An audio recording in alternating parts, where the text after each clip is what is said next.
So thank you for joining us today.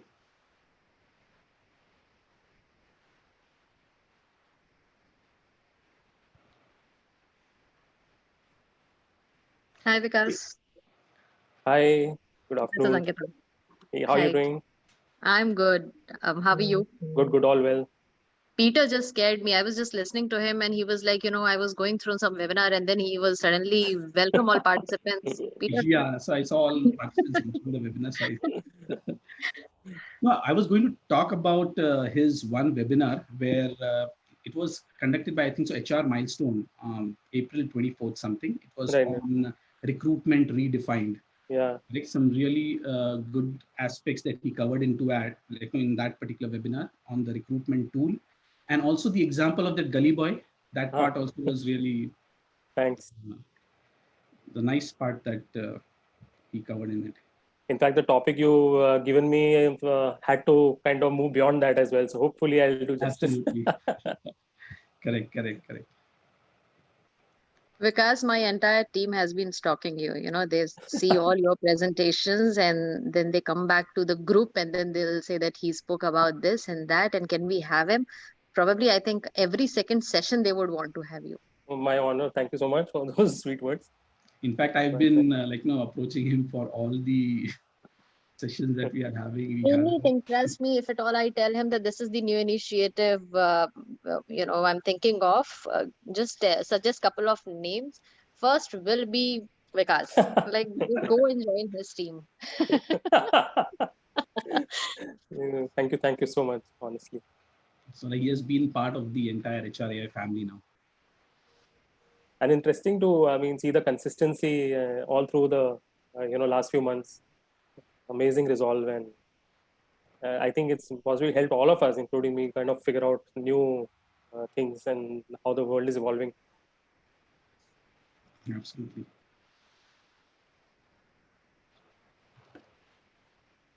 So 3 more minutes. All right.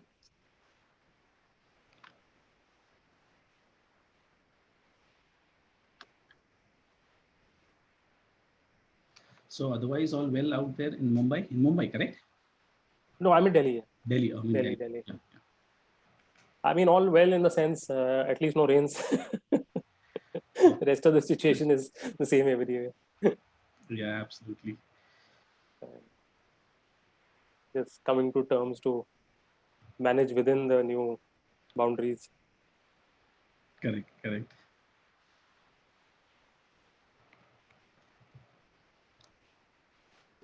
In fact, at least today's morning's Bill Gates piece in the Economic Times gives some hope, at least, that he's saying early next year, 2021, hopefully vaccines will start rolling out.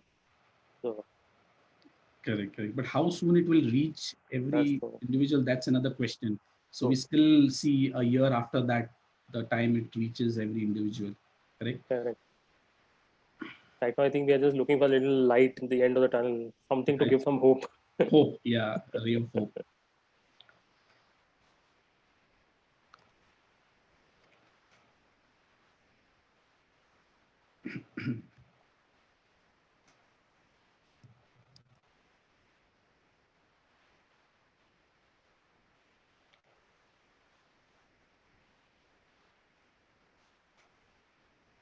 I'm seeing some very known names and faces in the group. Yes. So we have this, we have Radha, who happens to join all our webinars and sessions. Okay. So a big thank you for her to keep joining all our sessions and learning along with us. Peter, you're ignoring many other people. Every time Radha, yeah. just couple of Even Bhavna, you talk of Ayushi. That way you should thank us also. We also join all your sessions. So he's using positive reinforcement to encourage others to join all, no? Then they stand a chance of being called out. Oh, yes. Smart move. So, well, it's time to begin with our today's webinar. Good afternoon, ladies and gentlemen. AI technology will drive real change in hiring processes across the world, but we must be cognizant of a common pitfall. The biggest challenge with AI in recruiting is, as with all powerful tools, that is, it can be misapplied. Companies must be extremely diligent to use it carefully, and many AI startups are ill equipped to see the bigger picture of when AI should be used versus when it shouldn't. Let's hear it from our expert today on AI and the future of recruitment. HR Association of India welcomes you all to the 2020 Dialogue Masterclass series on the topic AI and the future of recruitment technology. To know more about HRAI and its event, I would request all our participants to visit the link and details posted in the chat window. Request all the participants to kindly follow the webinar guidelines mentioned in the chat window. It will be great to have all the participants' feedback. We will be running a poll before the Q&A session. Request all participants to kindly give your feedback on the session. I now take the privilege to introduce our esteemed speaker for today, Mr. Vikas Tua, Chief HR Mentor, Attire and Advisor, BRICS Chamber of Commerce and Industry. Vikas is an accomplished HR professional with over 15 years of experience in the recruitment field, having worked with both startups and large corporations like Wipro and Concentric, driving hiring in the APAC region. Currently, he is a Chief HR Mentor at Attire, disruptive HR tech firm working on enhancing and democratizing knowledge sharing in the academic space. An advisor to the BRICS Chamber of Commerce and Industry, Vikas is also working towards supporting the students and young professionals community in their learning and entrepreneurship objectives. Vikas is also a TEDx speaker and a vlogger and blogger on HR practices, sharing his learnings under his self-designed HR in My Heart brand umbrella. You can also follow him on LinkedIn on the link mentioned in the chat window. Without taking much time, I now welcome Mr. Vikas Tua to take over this session. Over to you, Mr. Vikas. Great. Thank you so much, Peterson. And thank you, HRAI, Dr. Ankita, for inviting me on board. Always a pleasure to be part of this community and share whatever little bit I know. And I have a presentation with me, which I'll refer to. Peterson was very kind enough to give me a very far-reaching topic, AI and the future of recruitment. And hopefully I will do justice to the same. While he gave me a very flowery introduction, and I would like to thank him for that, the fact is that I also learned a lot during these lovely years in the HR world. And a lot of that was in the ITS space, which, as you all probably know, is an area or an industry which continuously hires month after month, year after year. So that exposed me to a lot of what we know as volume or bulk hiring. And the only way to survive in that environment is to deploy technology. So I was very lucky to be able to work with some of the leading players that we today see in the Indian landscape when they were doing their beta testing at least 6 to 8 years ago, and got a first-hand look into what these tools are about as they were being created. And that's where I've developed this passion for this side of recruitment, the technology end, and I keep learning new things every day. And I'm hoping that today I will be able to transfer some of that knowledge and insights to you as part of the dialogue season 2. So thank you once again to all of you for really joining in, sparing your valuable time. I know it's a working day, and I'm sure it must be important enough for you to be able to take out the time. So thanks a lot for that. Without wasting too much time, I'll move ahead. The context needs to be understood as to why we're actually talking about AI and recruitment today, because the reality is that the world has moved tremendously. And if you look at this chart in front of you, it's been in the last 15, 17 years, right from the time you had LinkedIn come in 2003 to Facebook in 2004. Then the iPhone came in 2007, just about 13 years ago. And literally the whole smartphone revolution started, and our whole experience of interacting with technology, with systems changed dramatically. And then, of course, you had the shared economy of Airbnb and Uber in 2010. So what this clearly tells us is that the consumer has changed. And that is you, me, and the candidates that we want to hire. We can't treat anyone any differently. And that's why we are really talking about this topic. Underlying all these major players that you see on the screen and the others which you don't, like Netflix or an Instagram or a Snapchat, you have an AI engine or an artificial intelligence engine that really is one of their key strength points. And that's what we'll try and understand a bit about today as we look into AI and recruitment. So when you look at AI, the first thing that comes to mind is possibly an image, something like this. It's a term, it's a technology phrase which is fairly given a lot of importance. It's a lot of hype, a lot of negativity associated with it. As Peterson rightly pointed out, there's that bias element. And when one thinks of AI, one thinks of all of this, very science tech kind of imagery of this very smart young looking man who I believe looks like me. My wife doesn't agree at all. So I've learned to live with that reality. But the fact is that this scene is from a movie which is very popular and very path breaking. I don't know if some of you can share in the chat if they recognize which movie this scene is from. Any takers?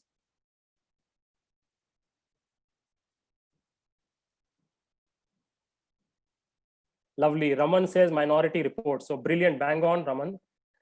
And very interestingly, I want to talk about this movie a little bit because it's based on a book written in 1954. It's set in the year 2056. The movie itself got released in the year 2002, just about 18 years ago. And what the main premise of this movie was, for those who didn't see it or don't know, is that Tom Cruise here is part of a unit in the police, which is called a pre-crime unit.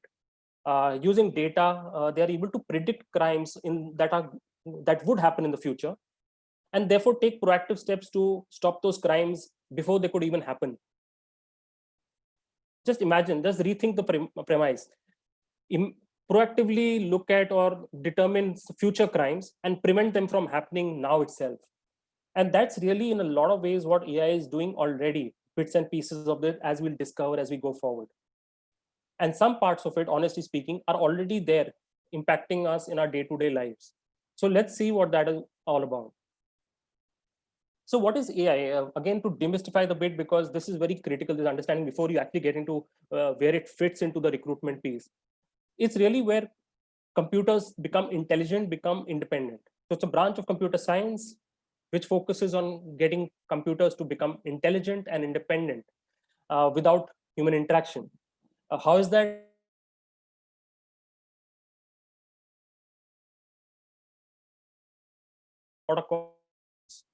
In common parlance. Now, if you look at AI per se, there are two main blocks to it. There is the symbolic learning part, and there is the machine learning part. I'm going a little bit slow here because I want you to understand the context. The symbolic learning here, it talks about elements like robotics, like image recognition. The machine learning part is the part that deals with a lot of data analysis and churning out or understanding big data and seeing the predictions around it. So if you look at a product, or let's say a self-driving car that Google is producing, it uses a combination of both your symbolic sciences, which is your learning, which is your image recognition. Is there a child in the way? Is there a tree coming in the path? And then there is a lot of data churning happening in the background to take those real-time quick decisions and say, I need to change track or I need to apply brakes, without a human driver saying, apply the brakes. So in a lot of ways, AI is really driving the ability of machines to imitate human beings. And you're seeing some of that on the screen there, in what different ways that is happening, whether it's language or speech. This is a very critical element which will come to play in the recruitment piece when we go a little bit into depth in that, in the sense that a lot of the recruitment process, whether it is CVs, whether it is the interview screening, whether it is applications, depends a lot on our natural writing and typing or speaking. And natural language processing actually looks at giving computers the power to a certain, typically for you and me as a humans, is very easy. But for a machine, it's really breaking through a lot of barriers and going into the future, like they say. And of course, there's vision, image recognition, making predictions, learning, problem solving, and the ability to even move or manipulate objects. So all of this seen in combination, and you'll see different threads of this coming through when we talk about this in context of recruitment, are really what constitutes AI. So moving forward, there are shortcomings of recruitment, and that's why really AI is now getting due recognition in the HR, recruitment, business space. What are the shortcomings? I'm sure all of us are aware at some level if you've chosen to be part of this webinar today. For one, it is a highly disoriented, or you can say process which has not really evolved much for the last 20-30 years. Sure, we moved from putting advertisements in the Times of India or the Hindustan Times, and then getting familiar with Naukri job ports or Monster and all of that. Today, a lot of us source from LinkedIn and some of the new platforms that are available. But if you look at the underlying thread of recruitment, not much has really changed. And in the last few years, the rapid changes in technology have actually given us that advantage. So if you look at time and labor, critically a big pain for anyone who's in recruitment function, calling a candidate, scheduling a call, then clearing that candidate, and then scheduling it with 2 or 3 panel members whose times have to be again taken, and then it has to be in agreement with the candidate's time, and so on. So I'm sure if there are any TA folks on this call, they'll probably understand what I'm saying, and it'll be something that really touches them straight to the heart. It's also organization focused in the sense that how many times do we really put candidates first? It's great to talk about it, it's candidate experience and all of that, but if you go to LinkedIn today, and if there was a way to do a check on which is the most commonly spoken about topic in the area of talent acquisition, I can bet that it will be something related to candidates not getting feedback after the interview, because we really don't have the time for that, do we? We don't have the bandwidth to do that, even if we have the will at some level. It's also very human dependent. I have been in functions heading them when we've had a situation where there is one particular recruiter who's very good at hiring for investment banking profiles, and she decides to leave the organization, and all hell breaks loose. Because why? No one else knows that line of recruitment. So it's a broken process in my view if your team cannot survive if just one individual wants to move.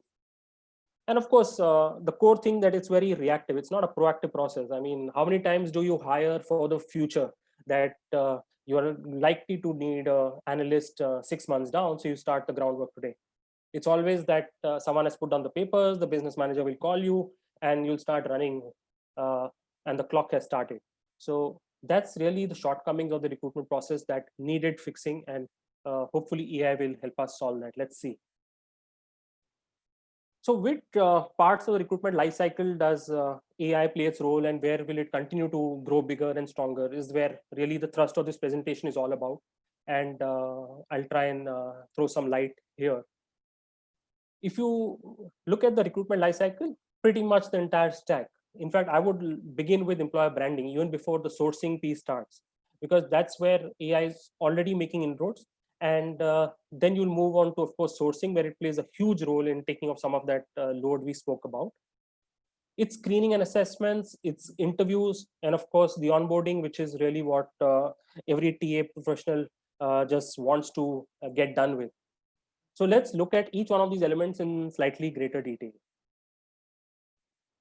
So when you look at employer branding, not many TA folks still own it or feel that it is part of the so-called recruitment life cycle. I firmly believe it is. And I think the sooner everyone else understands that, I think it'll be better for the function. You have to understand that your organization as a entity that can tap talent or attract talent is only as strong as its employer branding messages that are going out. That starts really with internal employees, which of course your HR team is supposed to ensure are engaged and having the right experience in their organization. As a recruiter or as a talent acquisition professional, your core aim also should be to ensure that that same message is going out into the market where your talent resides. Now, what does AI help us in this context? Two main things. One is that AI is a 24/7, 365 days kind of working employee. So doesn't need an off day, doesn't need to sleep at night like the rest of us. The second is that the amount of mass customization it allows is just intense. And that's where, as you are seeing in other spheres of a life, let's say I open an Amazon app today. The products that will be pushed to my screen in terms of triggering that purchase impulse will be very different to what my wife will see when she opens her Amazon app. And that's exactly what is going to be happening as part of the recruitment process. I'll explain how. We are moving away from a one size fits all approach to a one size fits one. And therefore, your employee value proposition as an organization, as a recruitment firm, will also have to be customized. Let's assume for a minute you're a large IT organization, you want to attract people all the time. But imagine an organization like the likes of a TCS or a Wipro, which is over 200,000 employees, over 150,000 employees. And here, if you're going to say that one message is going to be sufficient for all, I don't agree. I think while there has to be an overarching underlying theme, you will need to have customized elements will appeal to different sub-communities within that workforce. So if there is, let's say, a person who's passionate about running or fitness, you have certain elements in your culture which are around fitness, which is you provide a gym, and customized messages related to that can actually be pushed onto that candidate's feed. Just like when you scroll through a Facebook feed and you see ads which are relevant to you. Similarly, if it's a young mother who's coming back to the workforce after having her baby, chances are that she may feel motivated to apply if she sees that your organization has a creche. And believe me, most IT companies today have both, right? So if they show a creche to a guy who's really into physical fitness and wants to possibly at some stage do the Ironman, it's not really going to trigger that right cue in his brain, right? So the employer branding area or the AI element in this area for TA is really where digital marketing meets human resources.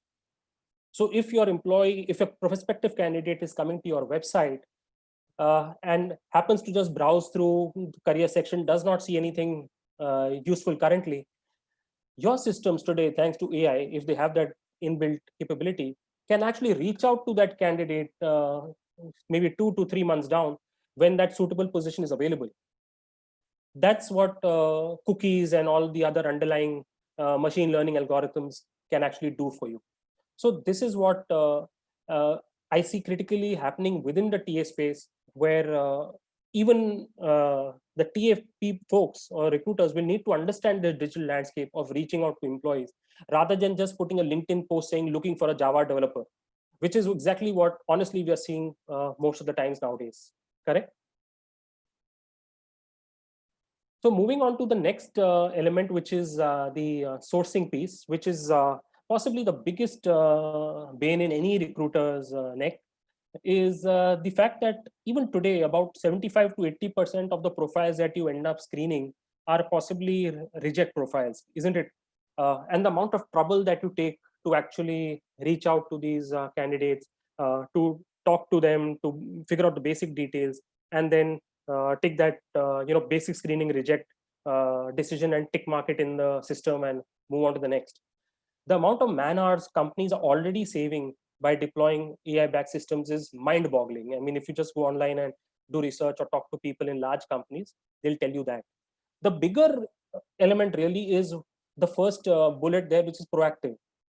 Now, imagine a scenario where you get a lead time of 3-6 months because your internal databases are able to be checked by your algorithms to actually highlight cases of candidates who systems can check are unsettled, possibly looking out, may not last to the organization. So your systems can actually trigger that search or database creation right at that stage itself, before even the person raises his or her resignation in the system. And that's already happening because of predictive analytics that a lot of organizations have put into their HRIS systems, where they're tracking the mood and the health of the workforce on an ongoing basis.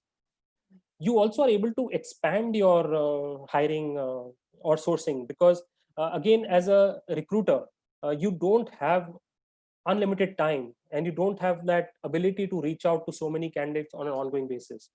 Here there are some amazing high-end chatbots, which are also very mainstream in a sense, while they are high-end, which are able to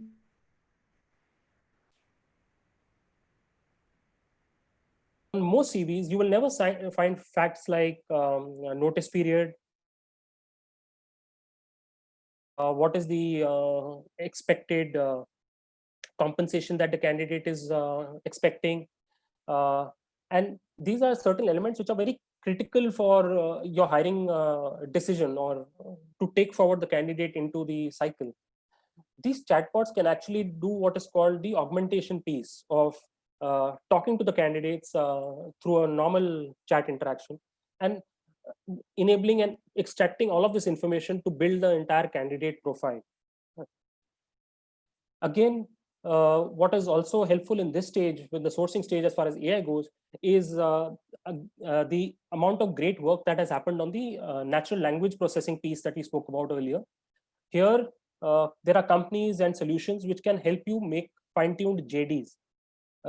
Typically, what happens in any organization, and I've been guilty of the same, is that when a new position comes in, we take another existing job description, we cut paste it, we may change a few bullets here and there, we may add or delete some of them, but by and large, that's how it's done. And it's not a scientifically defined process or a standardized process in many organizations. So it's something that has been going on for legacy, and we continue to pull it along.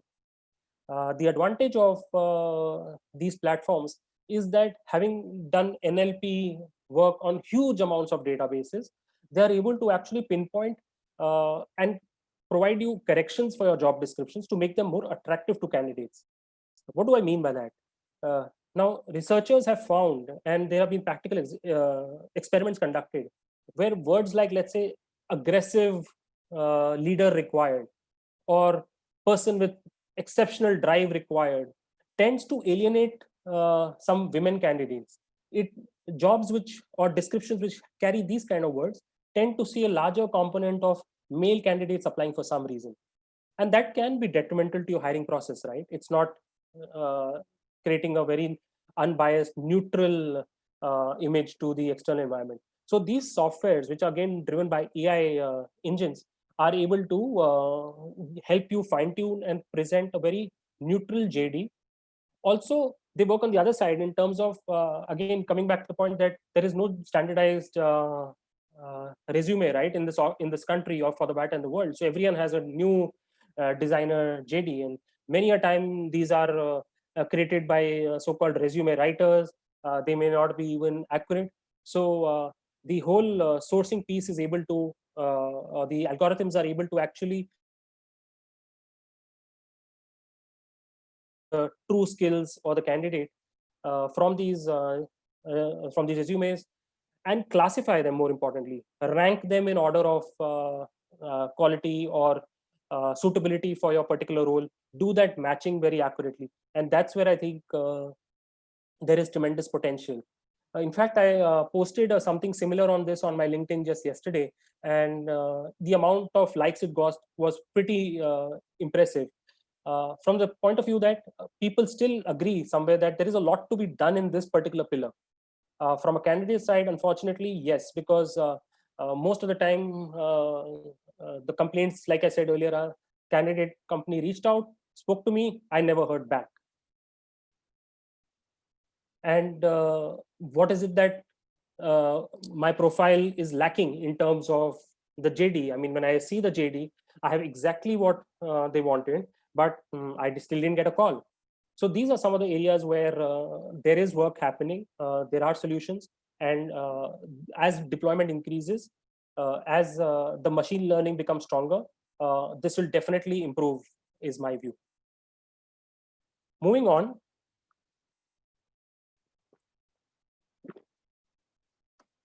The screening and assessments piece is the third element of the recruitment cycle, which again has been dramatically upgraded thanks to AI. The first one obviously is a high scale. I mean, we can manage scale like never before. I mean, I don't think this point even needs elaboration. We know what computers are capable of. But the bigger element when you look at recruitment is this. A lot of times companies have restricted their reach to, let's say, tier one campuses because why? They didn't have bandwidth.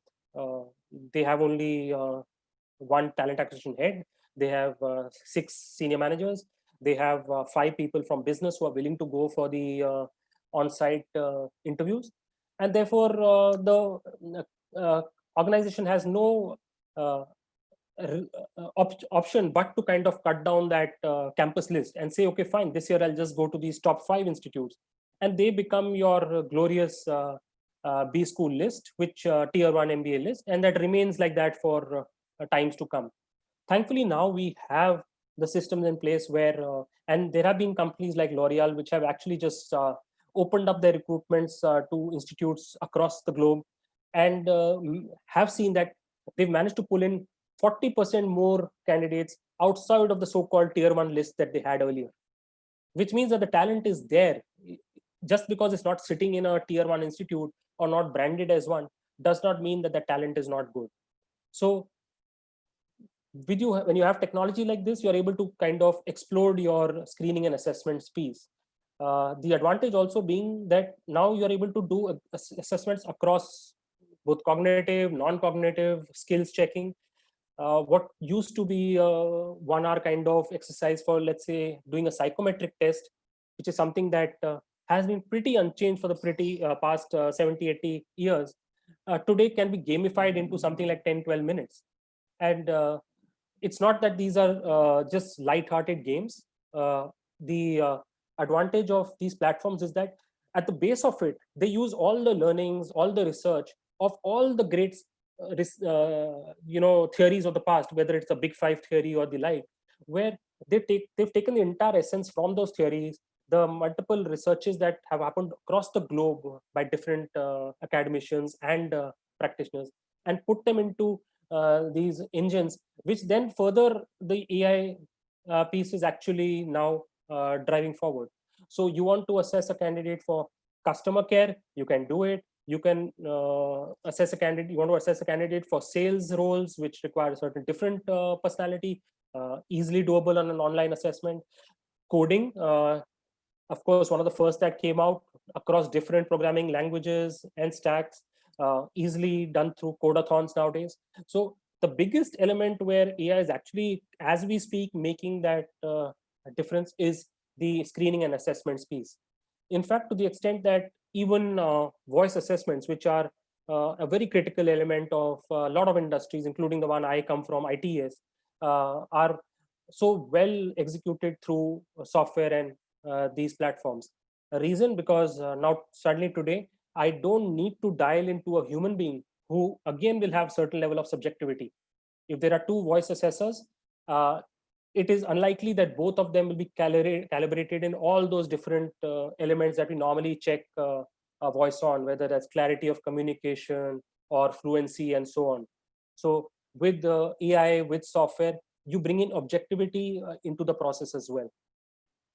Critically also, the additive angle, which is the other piece which I spoke about a little bit earlier, is where the chatbots can actually interact with the candidates and get you some of that basic information, which frankly for a human recruiter is a waste of time. How much is your notice period? Can you join earlier? That's something that a candidate can easily provide a chatbot. And today, thanks to aspect of computing called web crawling, a lot of public information, data in public domain can actually also be aggregated, and it goes into that CV profile which the systems create. So in Vikas Dua's CV profile, it could pick up whether I'm on Twitter, LinkedIn, what is my post frequency, and so on and so forth, because all of this information is really public domain. And moment I've put it up there, I'm saying to the world, take it and do what you want to do. So it can actually help build a very complete profile of the individual, which in turn, human recruiters can actually leverage when they are later down in the process. For example, coming back to that example of the young lady who was attracted by the crash, in the company. Just imagine the power that it gives the recruiter who knows that before she or she sits in that interview, knowing that our creche is of a great interest to her. And if I just tell her that this is a facility available free of cost for all of us, no questions asked, just imagine the impact that would have on that candidate. So that's why AI can be really additive in your selection process. Moving on.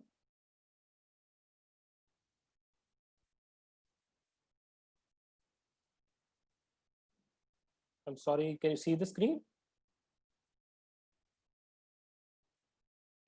Yeah, yes, because we can see this. I think it went off. I'll just, Went off.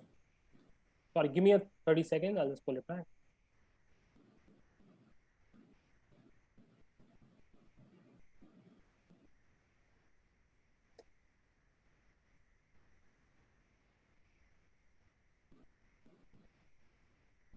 Sorry guys for this technical.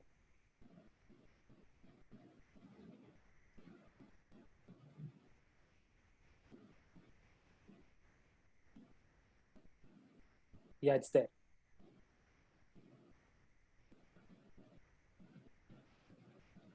Are we back? Yes, we can see. Great. Sorry about that once again. So the interview piece, which is again an extremely critical part of any recruitment cycle, today is unbounded or unshackled from any restrictions of the past, where time, distance, convenience of funds. Largely, this is driven through what I'm sure all of us already know in the post-COVID world, which is your video interview. I'm sure many of you have been using Skype, you have been using Zoom and the others. But when you use a very dedicated recruitment platform, it comes with a lot of additional benefits and advantages, which I'll just share. For example, the AI-driven engines are able to actually profile the candidate from the visual cues and the voice cues that are coming in through that video. So to share with you, can check whether it's a male or female, possibly what nationality, can look at the voice tones in terms of understanding the speech patterns, can also see whether the candidate is smiling, is at ease, is nervous. These platforms are also very strongly proctoring the candidate, that is, they're watching that digital activity. You can't go out off the screen as the interview is happening. And in case they see too much of shifting of the eyes, they're able to flag the candidate as a potential interview that should be reviewed by a human recruiter. So inherently, a lot of multiple advantages through this, which help bring out the additional aspects of personality that possibly may be missed by the recruiter. Also, the advantage remains that there is both what we call in the industry as asynchronous and synchronous interviews. So an asynchronous interview is when, and it's happening in a lot of job cases nowadays, where the company will send you a link to a video interview, and you will just talk into a camera and record your answer to a specific question that is thrown on the screen. It is not something that you're not across a screen with someone visually seeing you real time, but you're expected to answer that question. So it gives you a very real time or gives the interview a real time view of how quick you are to think and what your knowledge on the given question is. The synchronous video interviews really were similar to what you and I are doing right now, where you're across the screen and I'm on the other side, and we're in some sense having a freewheeling chat. I'm sure the Q&A bit, which comes later, may be a little bit closer to what I'm trying to convey.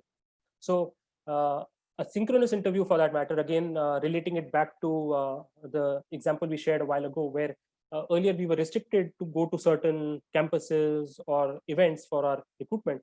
Today, you can go to virtually any campus in the country if you're a recruitment leader. You just need to have 2 or 3 people as a panel members who are willing to spend 1 hour or 2 hours of their time and be on a screen like this while the candidates come by one on the other side. So tremendous boost, again, driven by the technology that is there in the base.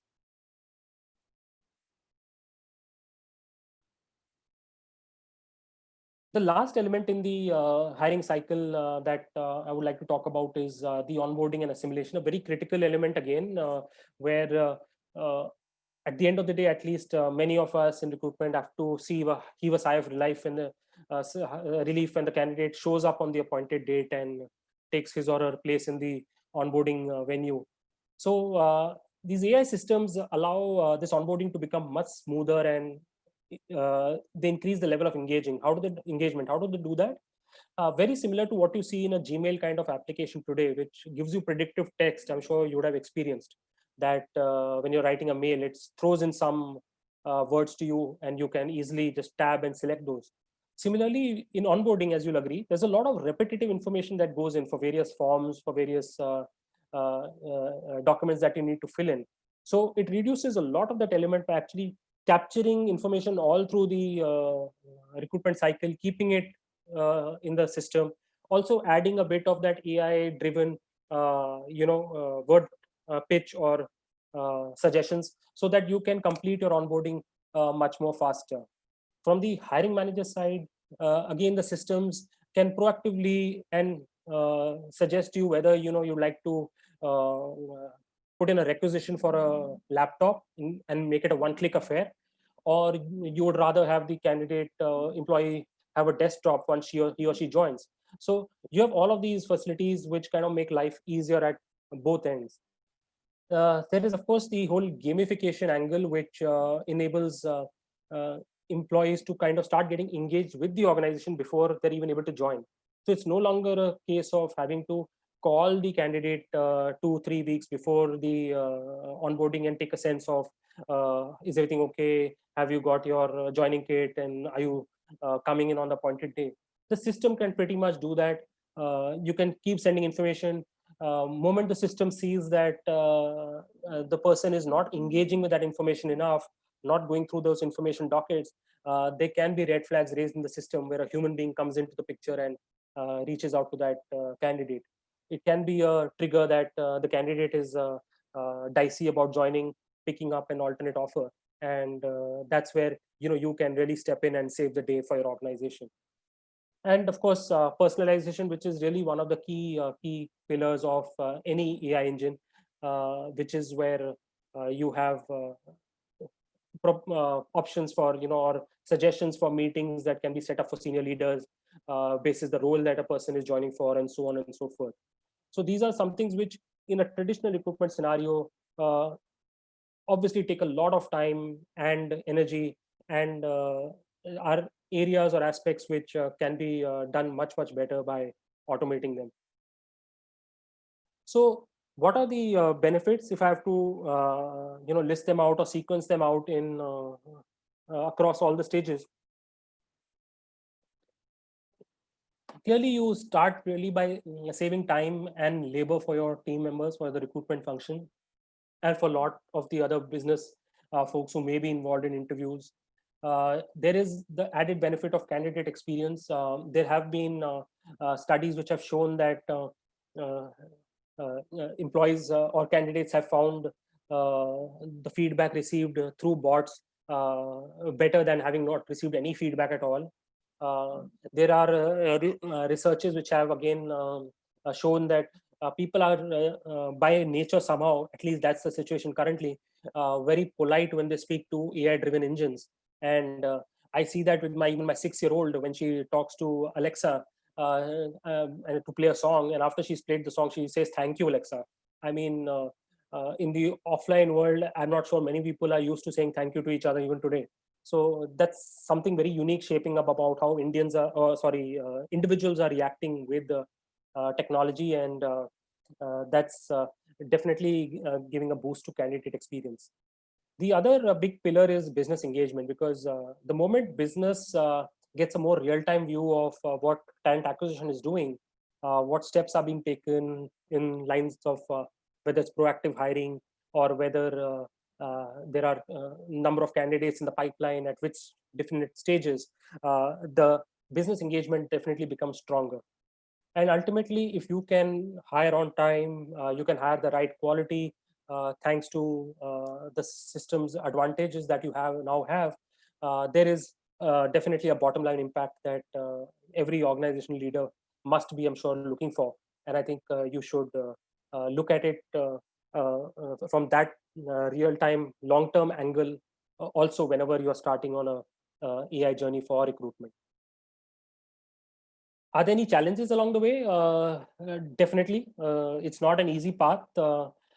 It takes a lot to go down this path of automating the entire recruitment process, and especially when it comes to suggesting and talking about having it AI driven. For starters, there is the fundamental thing that you must understand about AI is that it's dependent on data. The more the data, the more neutral it's going to be. It's somewhere linked to the bias, which is the second point here. Like we discussed right at the start, after all, algorithms are coded by individuals, and the data starts understanding that as it goes along.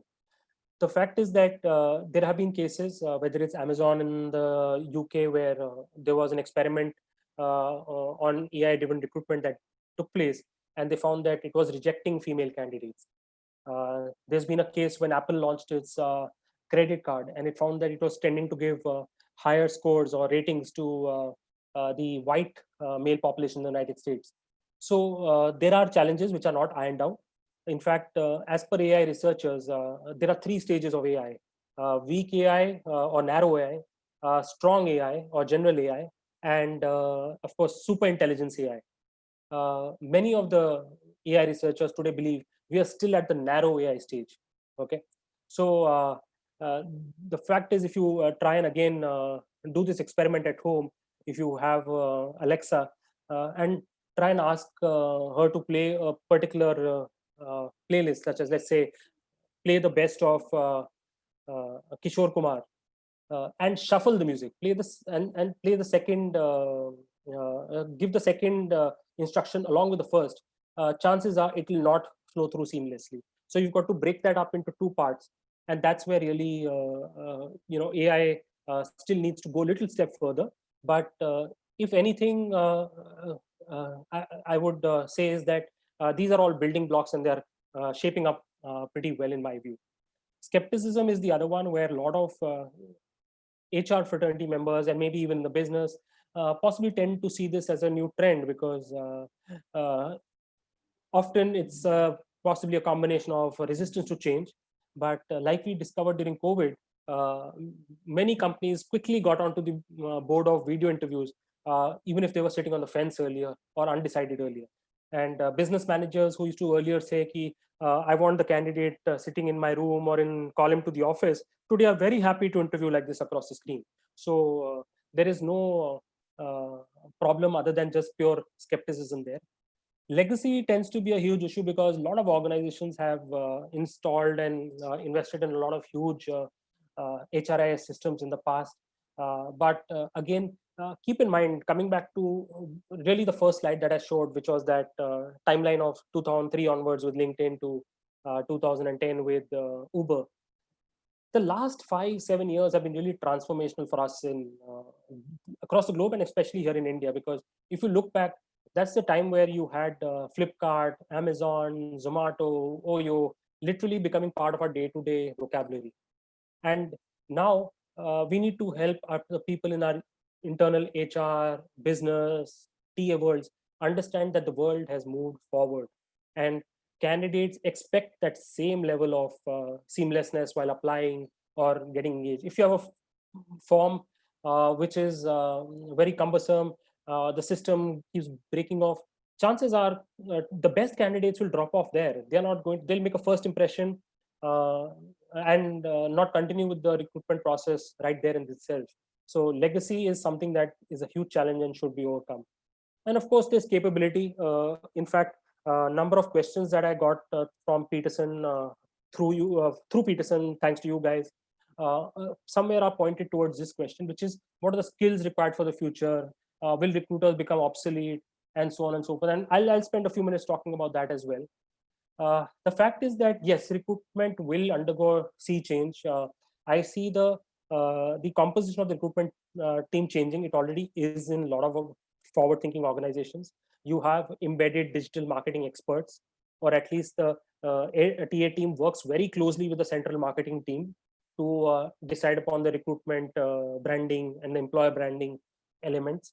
You will have to have people who are very data savvy, who are data architects, who understand how these platforms work. So need to have an understanding of the technology framework. You will need to have people who are storytellers, because the recruiter's role will evolve to being to that of a storyteller, because the report or the analysis of the candidate will be through a nice PDF which your AI driven engine churns out for you. It will be your CV plus plus, and that will give you enough meat about the candidate.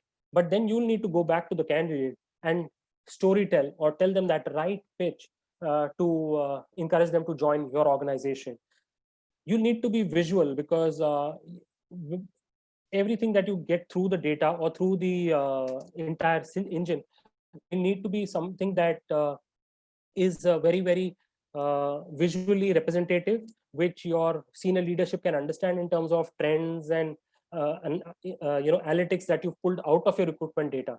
So these are typically, if I am able to relate them, similar to what you're seeing in the field of marketing today. Your digital analysts, your data visualizers, your data crunchers, and so on, and data scientists, and so on and so forth. So think along these lines, because recruitment will become more and more data centric as we go along.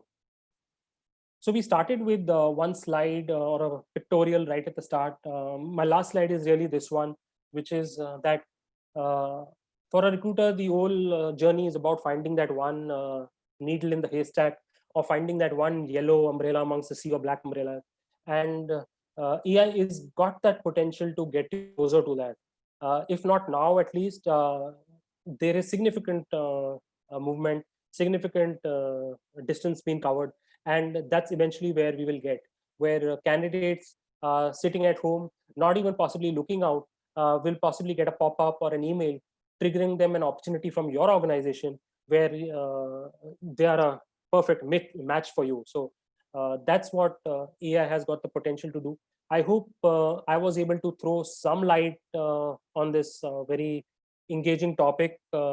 I thoroughly enjoyed putting together these slides for you, trying to put some of the conceptual stuff I knew into a little theoretical frame. But I'm happy to share any more thoughts or suggestions with you if you have any. Peterson, that's really it from me today for this masterclass. Yeah, thank you so much, Vikas. Now, before we move into the Q&A session, we would want all our participants to share their feedback on this session. So we'll be running a poll right now. Request all the participants to kindly give their feedback here. While they do so, they can also put in their questions regarding today's session in the chat window.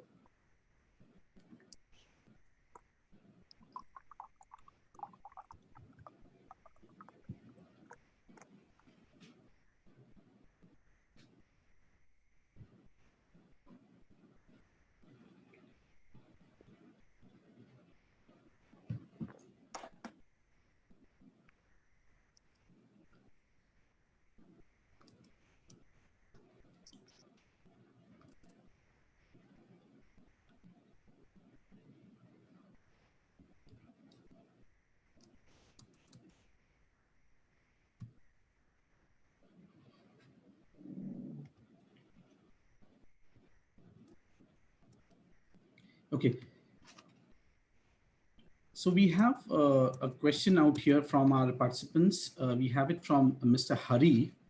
There are many biased hirings by the operation or HR that happens. How can it help recruiter at that point of time? So Hari, good question. And I think this is exactly the pain area that AI to some extent is trying to and hopefully will solve, if not immediately in the future. See, there is a bias, no doubt, amongst all of us. And I'm sure we have experienced that at various stages when we are interviewing. There are some people who tell you blatantly as hiring managers that I don't want X profile because my so-and-so project is undergoing a critical stage and I want someone 24/7, and they'll come up with all these excuses. There are some who will not do it, but they will reject silently. The bigger problem also is unconscious bias that sometimes we ourselves are not aware of. And the whole premise of AI is that when you feed it enough data about successful people in your organization, about people who have joined and performed and lived for a reasonably good period of time, that AI engine able to kind of determine multiple trends and see which is that so-called success profile. Let me share a simple example with you from my experience. When I was heading the campus program at Wipro BPS, we used to, every season of campus hiring, we used to do a research on attrition of the campus hires, 6 months, 1 year down. And invariably the conversation would shift to around whether it is the BTech campus hires which are attriting, or it is the non-BTech group. And to be honest, as human beings, using an Excel sheet, at best we are able to manipulate or play with 2-3 variables. So we could only manipulate source campus and qualification BTech, qualification non-BTech. But you and I both know that when a candidate comes in, there are so many multiple dimensions that come into play. That could be, let's take even BTech for an example. It could be a civil, it could be electrical, it could be computer science, it could be information technology. It could be which institute that particular student is from. It could be which school did he graduate out from. It could be which city that student passed is from, and so on and so forth.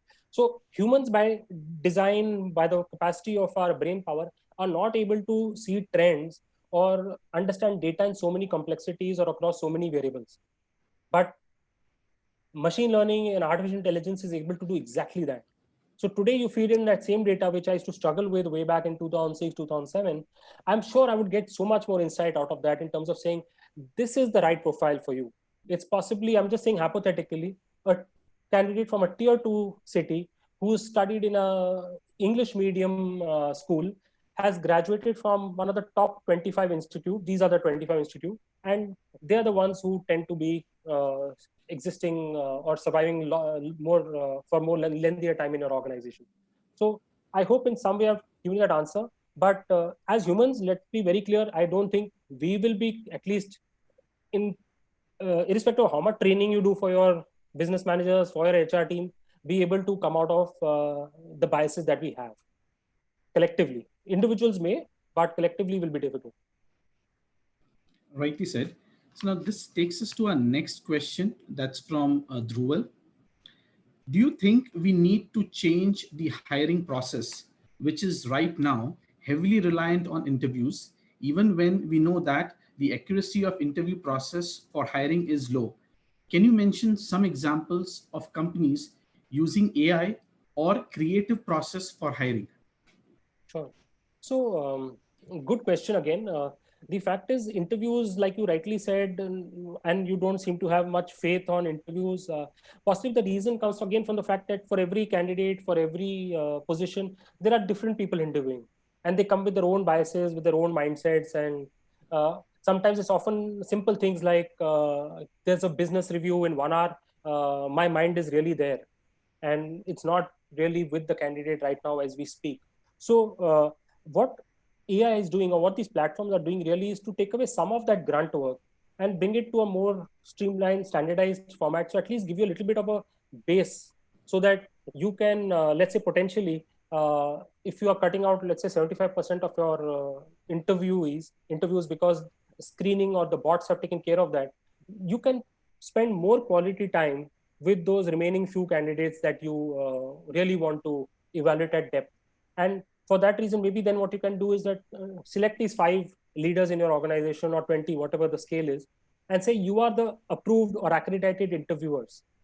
Get them into a standardized assessment format or a scale, and say that at least here the variation will be there, but it will still not be this much. It may be a little bit here and there, right? So the aim of using technology is at one end to streamline and cut away some of the flab, but at the same time, it can give that opportunity to optimize the remaining part of your human processes where they come into play, in my view. So utilization of those aspects, data, in taking up your rightly decisions that we talk of. So that this data that we collect through this process will help the recruiters in defining the entire selection that they intend to do. Sure. Rightly said. Now we have our next question from Srinivasan. How do we scale the implementation on AI for startups? So again, AI for startups, the question is from the point of view of implementing it in your organization, right? Yeah, So for yes, AI, yes. one of the critical pillars, to be fair, is that you need large amount of data sets, right? So that will be a struggle you will obviously have right at the start. If you're a small organization, you want to put in AI. But I'm going to give you an example, and I think each organization will need to keep this in mind when they start on this journey. Is that, let's assume you are driving a car and moving out of your city limits, going onto the highway to visit another town.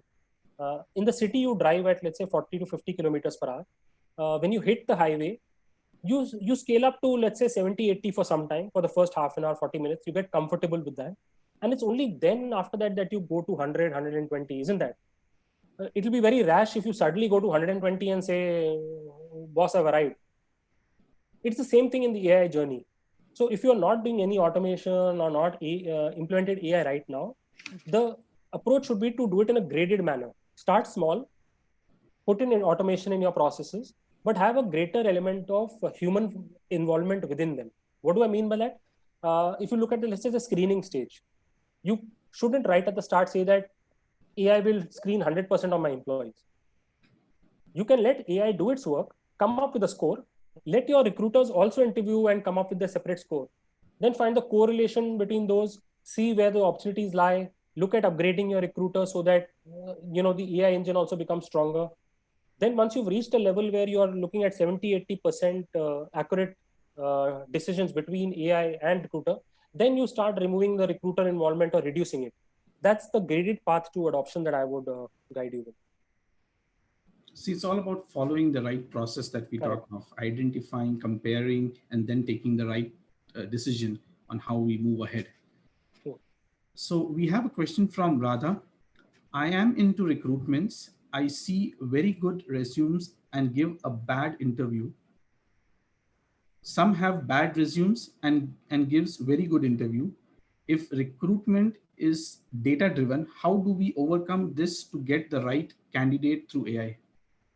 Great, lovely question again. And while no simple answer, Radha, bringing you back to the presentation earlier, if you look at data being your, and I'll take the example here of Iron Man. Is everyone familiar with Iron Man? I'm sure. He's got this huge exoskeleton on top of him, which gives him this power. And that's really what these platforms are for a recruiter. It's not that the recruiter has disappeared, not doing any value-added work, will not do. It's just that you need to understand what that suit can give you, right? So to your point about a great resume, but the interview turned out to be very bad. Chances are, I'm not saying this was the case, but chances are that candidate got a resume written by some resume writers. There are many available in the market. We all know that. You can pay a few thousand rupees and get a flashy resume. Now, in such a scenario, assume you had sent out a video interview request to this candidate, asynchronous video interview, which means you don't need to be there. You just send the link, candidate records his video, and you had just managed to get that video clip on your phone while going to work or wherever and just seen it and said, oh my God, this doesn't seem to be good enough. You've saved time in evaluating that CV. You've saved time in calling that candidate, doing a basic screening, setting up an interview time, scheduling it, getting onto a call, spending 15 minutes. Because what happens normally in interviews also, once we've scheduled it, then out of respect for the candidate, we end up going through 15-20 minutes, even if we know in the first 1 minute that this is not the right person for the job. With AI, with technology, in that video clip, you would have decided in the first 1 to 2 minutes that fine, this is not working out, and you would have rejected the candidate, correct? So that's where you need to kind of visualize the recruitment platforms and see which is the part that works well for you. You need not have one the whole stack. You can look at maybe onboarding initially if that's a pain area for you. You look at sourcing if that's what troubles you, and so on. So identifying the pain areas and working towards it and see how AI can help us in rectifying and bringing solution to that. Yeah. Rightly said. So moving on to our next question, that's from Shilpi. Dear sir, when the software catch the resume based on keywords, if keywords not mentioned in the system don't catch, hence in such situation, do you think that independent technology works under such situation under recruitment process? So chances are the keywords are there. Even the job portals that we use today are very well, created and have very strong engines in the back. And a lot of them are in fact upgraded now to AI and ML also. Uh, but the fact is that this is again, I keep coming back to the point of view is that we have not yet arrived. It's not that today AI is in the final form that it ever will be. It will continue to improve as more candidates profiles enter the system, as more companies start using it, as more data comes into public domain. Today, one of the biggest problems we have in a country like India is that our systems are very independent, are very disjointed. They are independent of. If you look at the larger players, everyone has their own secure databases, right? And it's fine. I think everyone needs to control that. But the point of view is that by design, then you're getting limited only to those 1,000, 2,000, 20,000 employees that exist in your organization. And but the fact is, as you hire 500, 1,000, 2,000 year on year, your data becomes more and more reliable, more and more non-biased, and that's where I think the real value comes in. It's like coming to another example, Netflix. The more you watch it, the more its predictive engine can actually tell you or propose you the right show to watch. Because it actually knows in the background which is the kind of show that you like to watch on a weekday, which is the show that you prefer to watch on a Sunday, what is the time you like to watch, and all of this is getting captured every time you log into that system. So it keeps learning, Yes. and then afterwards it kind of improvises. Bang on. So we have multiple questions coming up, but like we'll be having that shared with you separately, keeping in mind the time constraints and all. But one last question is what I would like to cover out here is, which AI tool do you recommend for recruitment and use by your organization? I'm not sure in the forum I should honestly call out because I work with a lot of them, and each one of them I have very good relationship with some of the founders. But yeah, offline, if you want to get any guidance, feel free to reach out. There are some really amazing tools out there which are doing a fabulous job and transforming recruitment. Great. So thank you, Vikas, for such an insightful session. Firstly, the ability of AI to help in the entire recruitment process, letting us know how can we identify the right AI tool to overcome these challenges and the advantages of deploying AI. And the third part is data being the key essence and AI playing a vital role in synchronizing these data in helping us derive the right kind of analysis to help recruitment make decisions. Thank you so much. It has been a pleasure being with you today. I'm sure So our participants have benefited out of this insightful session. Before we conclude with our today's session, we would also want to thank all our association members, Geisha, NASCOM COE, and LinkedIn Local for supporting these HRAI events. To know more about these association, request you to kindly visit the links mentioned in the chat window. Thank you once again, dear speaker and our participants for joining us today. Do join us for our next masterclass tomorrow on the Learning Culture DNA by Mr. Vikas Sheth on the 25th of September 2020. Request you to kindly register for this event at the link mentioned in the chat window. Also do join the Dialogue 2020 WhatsApp chat group through the invite link shared in the chat window. That's it from our today's webinar. See you soon. Stay safe, take care, and bye for now. Thank you so much, HRI, Peterson, Dr. Ankita, and all participants. Pleasure being here today. Thank you, sir.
Thank you, Shyam. We can hereby conclude with today's webinar.